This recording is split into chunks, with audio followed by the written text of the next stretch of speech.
You're listening to Civic Media. You can tune into any of our live shows on any radio station across the state with the Civic Media app. Find us in your phone's app store and listen anytime, anywhere. Good morning and welcome to Matt Nair on Air. Jane Matt Nair, Greg Bach, Calvin Butonoff, coming to you live from our home at Radio Park in Racine. You can always join us.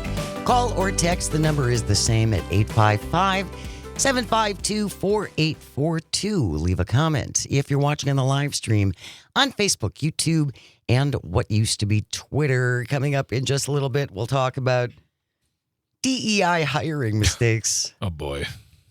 This is what happens when you don't hire people who are actually qualified for the job and just got hired because of their loyalty to one person. But anyway, that's coming up in just a little bit. We wanted to start off, though, talking about beef producers in the United States. Now, the president of the United States says he will import Argentine beef in order to help out consumers because beef prices are so high. Of course, importing beef from another country will not be helping American beef producers. That's kind of a little sticking point there. That's what I thought. Like when they said, "Oh, if we import beef, that'll drive the prices down," or that'll make it cheaper for consumers. But again, this doesn't help our beef producers at all. And guess what happened to Wall Street when the president said this? Did it respond really well? Oh, like it always does. Like when he announced, well, actually, in the early days when he would announce tariffs. Now they're used to tariff announcements. I feel like Wall Street doesn't do anything. But this beef announcement did some work on Wall Street. Yeah, it definitely did. We do have a clip that we played last week. Yes. Actually, when the president was asked about not only are we giving Argentina $40 billion now, remember, we can't help pay for anybody's ACA subsidies. Not at all. We don't have money for that. We're going to talk more about this tomorrow. Ron Johnson, Wisconsin senior senator, talking this morning on Fox, of course, because he's never in Wisconsin, talking about he doesn't think it's that big of a deal if the ACA subsidies go away. It's not going to... No. It's going to be fine. Isn't everyone rich like me? Right. It's going to be just fine. So, Calvin, let's play that clip, please, when Donald Trump was asked last week about the bailout we're giving to Argentina, please. What do you have to say to U.S. farmers who feel that the deal is benefiting Argentina more than it is them, as they are Argentina's fighting for its life. What? Young lady, you don't know anything about it. What? They're fighting for their life. Nothing's benefiting Argentina. They're fighting for their life. You understand what that means? They have no money. They have no anything. They're fighting so hard to survive. If I can help them survive in a free world, I happen to like the president of Argentina. I think he's trying to do the best he can. But don't make it sound like they're doing great. They are dying. I'm dying. All right? They're dying. Dying. So we got to help Argentina, man. America first, but Argentina first. No, Argentina first. They're getting our money for prisons, right? I believe so. They are getting $40 billion, right? Yes. They have taken up the soybean markets that we have lost, right? Well, here's what Argentina did about that. They cut their tariffs. Yes. So China could buy them cheaper from Argentina. Yes. And not have to buy them from the U.S. So not only are we giving them billions of dollars, we are helping them sell their soybeans to China while our farmers are not selling their soybeans. This sounds like two things to me. In business, we call this a franchise. In government, this sounds like socialism. Doesn't it? We're just, giving them all the stuff. And this is crazy. They're dying and guess what? We're not doing great either. Well, but he likes the president. We have to help his friend. You're right. When will he start liking us? Well, he'll get around to that. According to the CEO of the National Cattlemen's Beef Association, Colin Woodall, says this plan only creates chaos at a critical time of the year for American cattle producers while doing nothing to lower grocery store prices. Yes. Yeah. 855-752-4842 if you'd like to join us. The last thing we need is to reward Argentina by importing more of their beef, says the president of the National Farmers Union. Yeah, this is...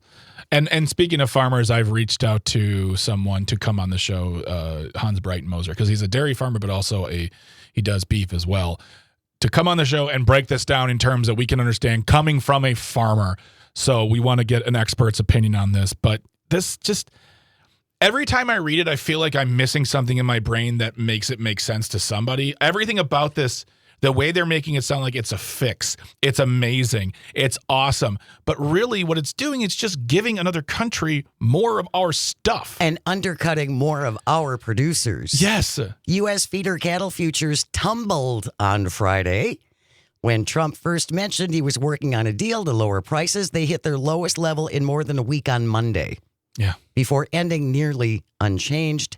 78-year-old Jan McDonald of Montana says she plans to take calves to an auction this weekend, and she's worried that this will hurt prices. About the president, she says, I don't know where he's coming from. It makes me very nervous about the future. We shouldn't worry, though, Jane, because Secretary of Agriculture, Brooke Rollins went on CNBC and talked about how all of this is fine. Don't worry about falling prices. Don't worry about Wall Street. Don't worry about any of that stuff. All of this is part of a plan that we'll get to soon. We have a clip from Ms. We Rollins, definitely have we? a clip from her talking about this problem at hand. Calvin, can you play that clip, please? What happened to beef prices? How do we bring them down? We have had a massive run on beef over the last decade. We've had almost 17% of our producers close, which is about our ranchers, which is about 150,000 ranchers have now stopped ranching. It's a whole other show. We need to describe that. But basically, there's been a massive consolidation, which has not been good for our ranching industry. That's bad. We have, offshored a lot of that to some companies in Brazil and some other internationally. China owns some other companies. There's a really important realignment that has to happen for us to begin to onshore. When we talk about onshoring and reshoring for manufacturing, we need to onshore and reshore for our beef producers, for our ranchers. So the prices are high. The president is very focused on fulfilling his promise of bringing grocery prices down. By doing what? But he's also very focused, and you'll hear more from us perhaps in the next day or two on what we are going to do to incentivize, to open up new lands, to make it easier to become a rancher, to build more processing plants around the country so there aren't just a handful in the middle of the country. We've got a pretty big package coming out. I haven't talked about it publicly. This is the first time. We've lost a bunch of ranchers. Mm-hmm. Okay. And the ones who are around now are struggling. Right. So what we're going to do is we're going to make it so that there can be more of them, thus diluting the current competition. Right. So no one still makes money. And also, who wakes up one day and goes, honey, you know what I've always wanted to do? I'm going to take off this tie. I'm throwing away the sports car. I want to raise beef cattle because that's what I was born to do. By the by, before becoming a lawyer, before serving as the deputy general counsel and ethics advisor, go figure, and policy director for Rick Perry, Brooke Rollins was born and raised on a farm. Oh, so she knows. She knows this life. She actually knows. So I would like to know what that family dinner is like every Christmas and Thanksgiving, because she is coming from that world and she is currently playing a hand in systematically destroying it. Well, but you're assuming that she can't divert certain monies to certain peoples. Fair. I think that that's something to keep into consideration. Absolutely. 855-752-4842. If you would like to join us, he's talking about Argentina. And boy, we're really worried about Argentina. Yeah. We're really, really concerned about their well-being. Troy from Mount Horeb is on the line. Good morning, Troy. What do you want to say? As usual with this guy, the reporter says to him, farmers are being hurt by this. And he says, you don't know what you're talking about, young lady. Yep. You know, she's a woman. She doesn't know what she's talking about. Yep. And it's just typical with this guy. It's first thing I heard when I heard this quote a day or two ago, whenever it was how he attacks her immediately. And he's done that especially to female reporters, Troy, since his first go around. Yeah. The way he treated Yamiche Alcindor was appalling. Well, and now it was just appalling. And now he has a press secretary, Carolyn Levitt, who just does the exact same. She is like one of the most horrific human beings ever. She has no shame, no class, decorum, professional attitude. She is just she is a younger female version of him. Well, did you see how she responded? Someone asked her why they decided to meet in Hungary. Yeah. President Trump is going to be going to Hungary. And she was asked who decided on Hungary as the place. And she said, your mom. Yeah. That was her intelligent adult response. Yeah. Your mom. Awful. Isn't that amazing? It's awful. Can you imagine Jen Psaki doing that? Oh. No. No. She would have been walked out of the building almost immediately. Even if it was the funniest of jokes, it would not have gone well. The news media would have lost their minds on both sides because they got to hedge their bets. Yeah. But yeah, this is ridiculous. This is so infuriating because we talk about farmers all the time. Now, by the way, still no farm bill. Look at you, Derek Van Orden. Yeah. He's too busy giving the president the gold medal of freedom or something. It's absolutely, I don't know what else to say. Like, why don't supporters of Donald Trump? Okay, now we talked about him destroying the White House, and now he is further undercutting our farmers. Tell me how this is winning. Tell me how this makes America great ever. Period. It's 5D chess. Well, we just can't see the brilliance that is his mind. Yeah. Greg. Tony on the live stream says it's fine if you just stop thinking and talking about it. Well, there's that. Jim from Appleton also says Argentina, America, they both start with A. Maybe he's just confused. And by the way, I know that, you don't know what you're talking about is what he said to that reporter, because White House correspondent jobs are just so easy to come by. It's like intern, White House correspondent. That's it. Just, she knows nothing. Well, if you're working for OAN or Newsmax, hey-o! that'll probably get you in there. When we return, oh boy, we need this. We're going to talk more about all the best people and yes, the qualifications of the people surrounding the president. It's so impressive. It's about knowing those little details, Jane. It's about knowing the job. Exactly. Right? Exactly. Knowing the job. Exactly. We'll take a look at that. DEI hires, you say? Yeah. Stay close. You are listening to Matt Nair on Air. We coming to you across the vast. Whoa. Statewide. Yeah. Countrywide. Really? You can even pick us up. We had a listener text from the Philippines. That was amazing, by the way. Thank you so much. On the Civic Media Radio app. Stay close. We'll be right back. You're listening to Civic Media. Stay up to date on the latest news and information for your local community and Wisconsin by signing up for our free email newsletter. Visit civicmedia.us/email to get started.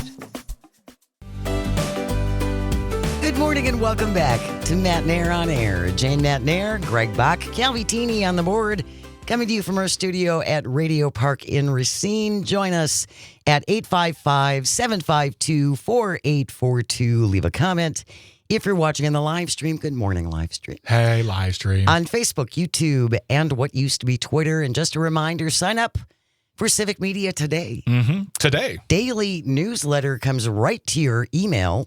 And it's completely free. Mm-hmm. And it's really a great compilation of all the things that we are covering all across the network. We have reporters all over the state. Yes, we do. Into sports. Mm-hmm. We don't have to talk about that. But yes, Civic Media Today. Subscribe. Yeah. It's free. It's really great. And it's a lot of work for our news department, too. Yeah. It really is. It also gives a good roundup of all the shows happening, whether it's the podcast, whether it's the nightly shows, whether it's the network shows. Little snippets. It gives you a nice roundup of everything happening on that day. And it's like we said, it's free. It's easy. Go to civicmediatoday.substack.com. And you can sign up right there. Very simple, very easy. And welcome to all the people who have done that. It's really very great. popular. So Yeah, we're really it's been excited great. about that. Yeah. Yep. Thank you for subscribing. We're not going to spend a lot of time on this, but I do think it's worth sharing. Lindsay Halligan is probably not a name that you're very familiar with. Yeah. Lindsay Halligan, a former beauty queen. Oh. Who is an attorney, but never tried an actual case. So she has no courtroom experience. None. Zippo. She's a very pretty woman. Okay. But she has no courtroom experience. She's the one who's been put in charge of handling the case against Jim Comey. Oh, I thought isn't she also in charge of the other case too for the New York Letitia James. Letitia James. I thought she was after 5 months of digging, found nothing on that one. Zippo. Yeah. She was an insurance lawyer. Well, you know. The former insurance lawyer got into a little problem when she was texting back and forth with a reporter. Oh, boy. See, this is kind of the problem when you hire people just based on their loyalty to you and not necessarily their competency for the job. Yes, the former insurance lawyer who Trump appointed as the U.S. attorney for the Eastern District of Virginia reached out to a senior editor at Lawfare, which is a publication. Mm-hmm. The topic was coverage about the prosecution of Letitia James. Mm-hmm. James is accused of misrepresenting a second property. We're not going to get too far into that. But anyway, Halligan reached out to this reporter. Yes. And did not say anything that said this conversation is off the record. Which is something, if you're speaking to a reporter, if you don't want it on the record, you have to say that up front. Yes, up front, you have to say that. You cannot have a whole conversation and at the end of the conversation say, "By the way, that was off the record." It's not how it works. No, but our friend Lindsay Halligan did not preface her comments with anything suggesting she wasn't on the record. Oops. She texted this reporter, "By the way, everything I sent you is off the record. You're not a journalist, so it's weird saying that, but just letting you know."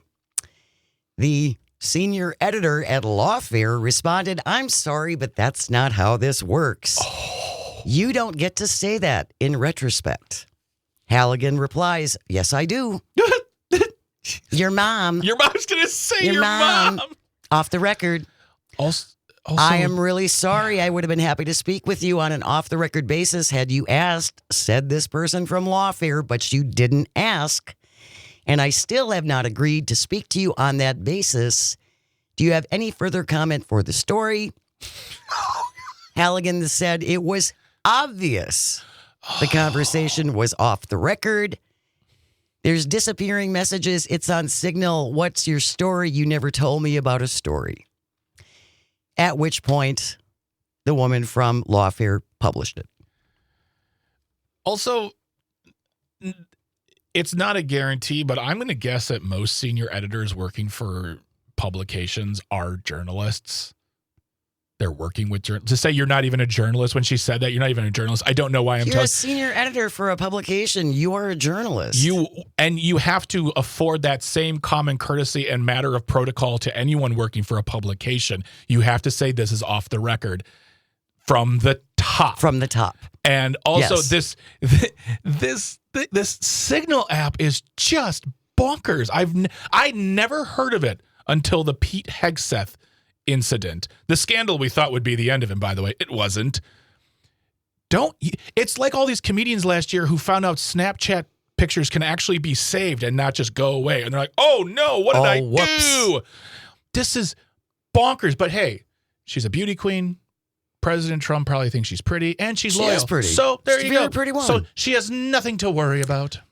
Just not qualified. No, well, Jane, when has that ever been a matter of fact here? Little issue there. Yeah. The reporter, senior editor at Lawfare says, "I would have been happy to speak with her off the record had she suggested it, but she didn't do that. It's not. So I was very surprised when she suddenly suggested things were off the record when they were in fact not." It's not the reporter's job to also say, is this on or off the record? I mean, I'm sure they will if it's the right person. But when it's this person, no, you don't have to do anything. It's your responsibility, personal responsibility. Oh, but that's not in this administration. Not at all. You got to blame somebody else. While you're tearing down part of the White House. There's someone else to blame. Exactly. News is coming up next, and then we'll lighten it up when we come back with Audio Sorbet. How do you chore? Yeah. That's the question. 855-752-4842. Stay with us. You're listening to Matt Nair on Air on the Civic Media Radio Network. Good morning. Welcome to Matt Nair on Air. Jane Matt Nair, Greg Bach, our one, our only Calzone on the board, coming to you from our studio at Radio Park in Racine. Join us. Call or text. The number is the same at 855-752-4842. You can also leave a comment if you're watching on the live stream on Facebook, YouTube, and what used to be Twitter. Coming up in about 15 minutes, we will end the show with This Shouldn't Be a Thing. Today it is the Buzz Off edition. Stick around for that. Right now, though, is the portion of the show we call Audio Sorbet, where we take a breath, get away from the news, so we can have some fun. Yeah. Just for a little bit. Yeah. So today's question for you is, how do you chore? Yeah. How do you attack chores? 855-752-4842. Talking about this before the show. Yep. You did some garaging. I'm currently working on a project in my garage of just basically, we moved into the house about 3 years ago, and when we first got there, the garage was nice and perfect and functional, and over time, it's that thing of, let's put this here. Things start to go here, and then you say, well, we don't have to park the car here right now. We can put it right here. It's summertime. It's fine. And then you look and you're like, oh, there's a bunch of junk here. So what I've been doing, and I found this is very effective for me because I have a difficult time with, if I were to say on a Sunday morning, get up at 7 a.m. and say, today I'm cleaning the garage. The entire thing. It would not get done. It would be me standing in front of the garage for an hour trying to figure out where to start. And then I would sort of do some things and then I'd fade off. And then before I know it, I'm watching television. Yeah, I'm going to go back in the house. This is too much. So what I'm doing now, and I started doing this yesterday is Monday. So on Friday. On Friday, I worked in there for about 2.5 hours. Started on one wall. So like one section. One section. Made my goal, this one wall. Take everything off the wall, clean it up, install some shelving, install some hooks, put things back. All right, done. Sat down, felt accomplished, was very sweaty. Very sweaty. And then yesterday, I did the next wall. I pulled everything off. I cleaned it up. I'm organized. Cleaning a fridge. I'm cleaning a fridge either today or tomorrow. Oh, I know how you love that. I love cleaning fridges. But that's how I personally have to see these. Vacuuming, doing the thing, blah, blah, blah. I mean, I personally feel like if instead of cleaning your whole house on a Saturday, if you just tell yourself, I'm going to clean this one room today, and you do it day by day, it lessens the severity. Absolutely. But that's how I have to approach it, because if you tell me I have to do a huge thing at the beginning, I'm like, let's do it later, and then I just hope that you'll either be as into ordering pizza as me or completely forget about it. But that's how I'm doing it, is little by little. So you break it into pieces. Yeah. How do you chore? How do you get your chores done? Do you attack the whole thing? Mm-hmm. It's like, this weekend, I'm doing the garage. Yes. I'm going to reorganize the entire garage. Or are you more like Greg and you break it down into more easily digestible pieces? Yeah. 855-752-4842. How do you approach your chores? I'm like you. Yeah. In that, so I started washing windows over the weekend. Whoa. Oh, it's so much fun. We tried washing windows a few months ago, and I feel like the both of us said, "Oh, this is harder than we expected." And It's a chore. Yeah, it is a chore. But instead of going, I'm going to do the entire first floor, I just did the living room. Yeah, I got that room done. That was 5 windows. That's great, right? So I gave myself a pat on the back for that. Now this coming weekend, I will attack the dining room. There you go, and get around to those windows. But yeah, I like to break it down because otherwise, and you can ask my husband, I am one of the most accomplished procrastinators on the planet. Oh. I'm not good at a lot of things. I'm really, really good at putting things off. Do you ever do this, Jane? You wake up and it's so early, you're like, I don't need to do the thing now. So you have a cup of coffee, you're watching some TV, and then in your head, I'll use Saturdays. Saturdays, I know that I'm going to be in bed by 9 p.m. Party animal. Yeah. So you say to yourself, it's 7 a.m. Oh my gosh, I have like 14 hours. All day. 9 o'clock rolls around. Oh my gosh, it's barely the morning's even done. 10 a.m., 1 p.m., you're counting, you're like, I still can get 2-3 hours in. And then before you know it, it's dark. I guess I'm going to do it tomorrow. That's how I roll with those big projects. And then the same way, it's like, all right, today I'm going to do this one small thing or one part of it. Like, I'm sure I will probably spend at the end of the day on this garage probably a solid 12 to 15 hours on it. Oh, I would think so. And that's good because if I were doing one shot, I'd probably spend about 8 hours on it. And the last 2, I'd be like, forget it. How do you chore? 855-752-4842. 855-75-CIVIC. Give us a call. Send in a text. How do you chore? Do you break it down into little more digestible, attackable bits? Or do you do I'm doing the whole thing? Yeah. I'm going to get it all done. Yeah. Casper from Madison, listening on WAUK. I just do whatever Ashley tells me to do. Happy spouse, happy house. I love the happy spouse, happy house because I feel like it's so much better than happy wife, happy life. That just sounds condescending. Happy spouse, happy house. But yeah, and Bridget too. By the way, happy anniversary to Bridget. That's happy anniversary. It's our anniversary to 13 years. What's up, everybody? Congratulations. Thank you. Oh, whoa. When did we invite a studio audience? When did we get that money? Nice. But she's also so appreciative of every little thing I do. And it's not in like a husbandly type of way where or I should say TV sitcom husband way where I'm so shiftless and inept that anything I can get right is great.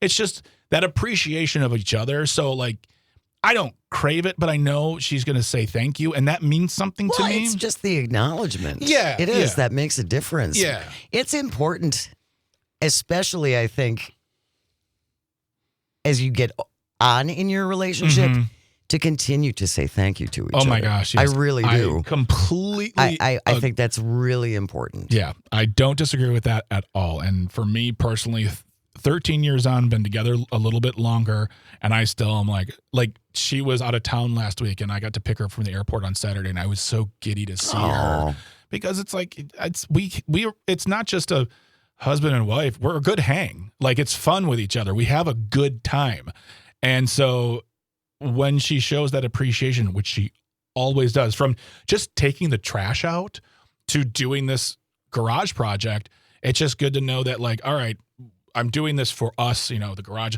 We'll be able to park our cars. I'm getting off topic. I'm sorry. But yeah, choring is something as I get older, I have to learn how to do it the right, because I was always raised with today we're cleaning the house. And we did the same thing. And it just seems so daunting. It really was. Yep. On Saturdays. Yeah. It was you get up on Saturdays and you start cleaning. Oh, we got cartoons. After cartoons were done, then the cleaning begins. The vacuum is coming out. How do you chore? Do you break it into little bits? Do you attack the whole project at once? 855-752-4842. Brett, listening on WAUK. Greg must have OCD like me. I clean exactly the same way. And I absolutely love cleaning the fridge.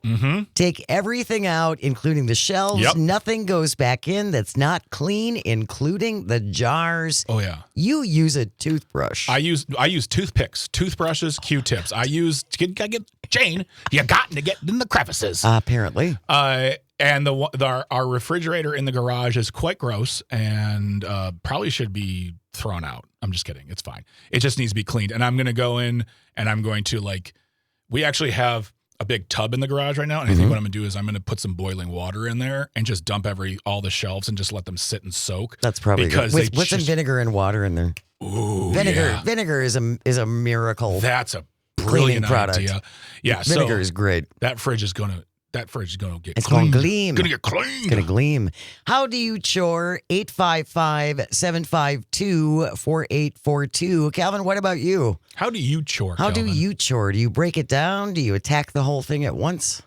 So I usually am the type that I let something go until it's unavoidable. Mm-hmm.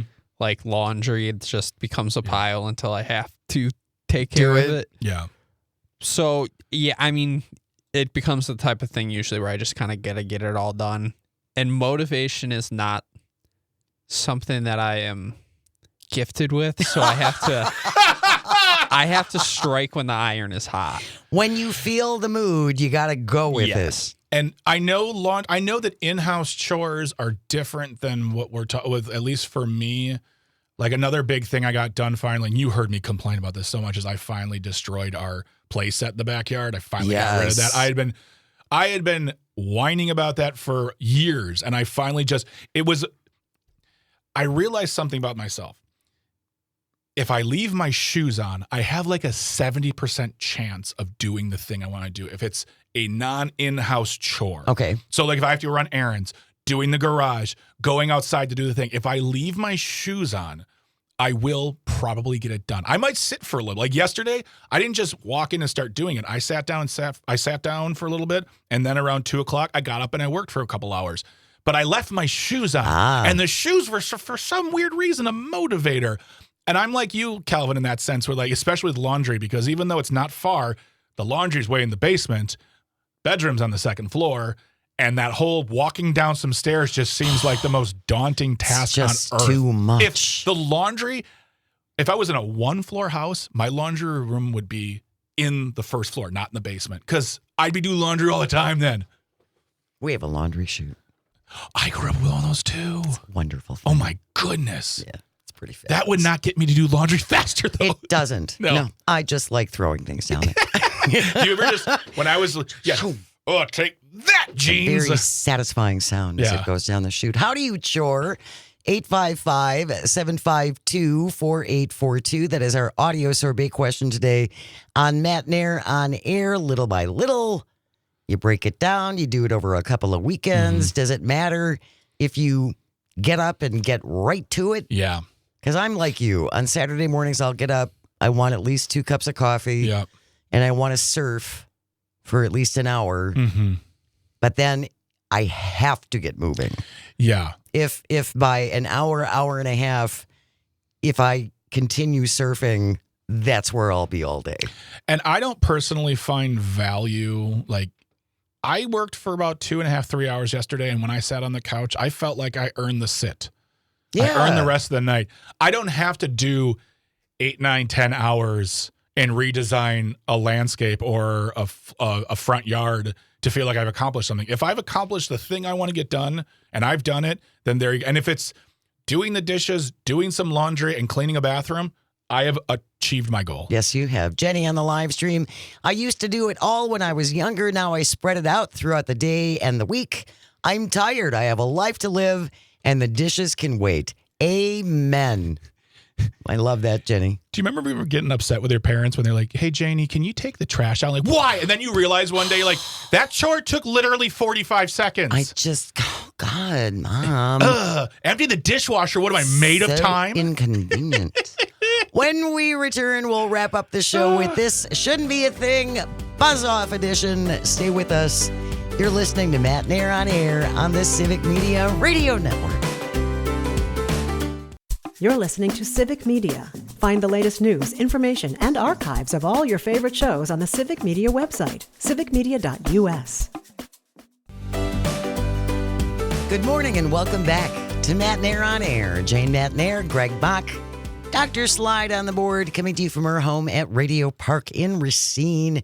You can call or text. The number is the same if you want to join the show at 855-752-4842. Leave a comment if you're watching on the live stream on Facebook, YouTube, and what used to be Twitter. One more text I wanted to share. Andrew from Maine, listening on WAUK. We were talking about how do you chore? Do you break it down? Do you tackle the whole big thing at once? Andrew says dishes are done most evenings. Yep. Laundry I try to get done on Friday or Saturday. Rest of cleaning is as needed or when I'm fed up with the state of the house. That's kind of where I am. Or I'll throw another one in. When company's coming over. That's also another great motivator. Jenny on the live stream said, and I think in response to remember when parents would ask you to do certain chores and you would bemoan them even though they took no time? I don't remember that. I'm an eldest daughter. We have to do everything. Oh, I'm the oldest. I'm so tired of the oldest having their say all the time. The youngest have it the worst. Thank you. Thank you. Yes. We are the most looked over, forgotten about. We can get away with more. But the point is, I got away with murder. Me too. But anyway, we're not talking about that right now. We're talking about other things. What are we talking about, Jane? Coming up on the show tomorrow, Dr. Kristen Lyerly is going to be joining us in hour number 2. You may have missed this from last week. America is under-babied. Oh, well then. We need more babies. We're under-babied.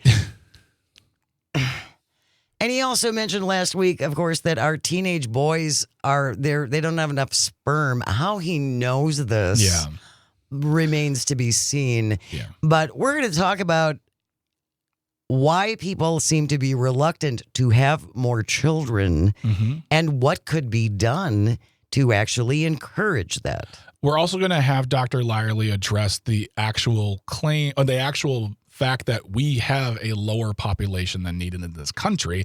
I didn't believe that was the case until she explained it to us a while ago. So we're going to have her calmly, logically, and expertisely explain it versus just saying under-babied, which is not a word. No. And a person trying to be taken seriously should never say. Yeah, that's pretty much it. So that's coming up tomorrow. Also, Deb Cronmiller from the League of Women Voters is going to be here, and we're going to talk about redistricting. Yep. And the League of Women Voters, what a shock, would like to see an independent group put together new maps. Yes. What a crazy, radical idea. Once again, logical. Yeah, what a crazy thing. So that's all coming up on the show tomorrow. It is 10:55 Kelvin. That means it's time for This Shouldn't Be a Thing. Should you ever stumble over a thing you think should not be, send it in to Greg and me at janesays@civicmedia.us. This from Calvin in Iceland Review, which I highly encourage everyone to subscribe to. Iceland Review, Michael Chapman with the byline. What do you guys talk about? We talk about Iceland. We talk about what do you think we talk about? The headline reads, scientists confirm first mosquitoes have been found in Iceland. 3 mosquitoes have been found in West Iceland. This is the first confirmed discovery of mosquitoes on Iceland in history. Oh, boy. The insects were identified earlier this month by Bjorn Haltesen. Good job. Just kind of, I'll say that really Bjorn. fast. Bjorn. Sounds like a car going by fast. He reported his find on Facebook. Yeah. On the Insects in Iceland Facebook group. At dusk, October 16th, I caught sight of a strange fly and a red wine ribbon. I immediately suspected what was going on and collected the fly. It was female. He later captured 2 more specimens, sent them on to the Institute of Natural History, where they confirmed they were mosquitoes. This is described as significant because mosquitoes are cold resistant. Yeah. Now they can survive in Iceland. Yeah. Because of climate change. Climate change, baby. This is the first time mosquitoes have been found in Iceland, adding that while individual flies have occasionally been found on aircraft arriving in the country. They're just here for a vacation. They're just kicking back. They want to take in those hot springs. I want to see how they're hanging on. I want to see Bjork. None had previously been discovered outdoors. Scientists have long predicted mosquitoes could establish themselves in Iceland, particularly after the louse fly became established there in 2015. First the louse fly, then the mosquito. Then the mosquitoes. What's next? I don't know. I don't actually know what would be next, honestly. I don't know. Wasps? I have no idea what can and can't be there. We're sorry, Iceland. You had a good thing going for a really long time. I know that I didn't do climate change, Jane, but doesn't it kind of feel like it's justified that Iceland looks at America and goes, this is your fault? Thanks a lot. Yeah. Thanks a lot. They're flying here from you. Yeah. We can tell because they're very overweight and have no sense of self. And a strange accent. Exactly. That wraps up today's episode of This Shouldn't Be a Thing. Check out Iceland Review. You never know. It's definitely a publication that exists. That exists, exactly. Thank you, Greg and Calvin and all of our engineers and everyone at Civic Media, because without you, absolutely nothing works. And thank you most of all for calling and for texting and for listening and watching on the stream. It means the world. I hope you find some joy today, even if it's just a tiny little bit, and you have the chance to share it. We have news coming up next. Then Tom Hartman takes over from noon to 2. Todd Alba, happy birthday, Todd Alba. Happy birthday, Todd Alba. From 2 to 4, Maggie Dawn, 4 to 6, Pete Schwaba, 6 to 8 p.m. Keep it right here on the Civic Media Radio Network, and we'll see you tomorrow.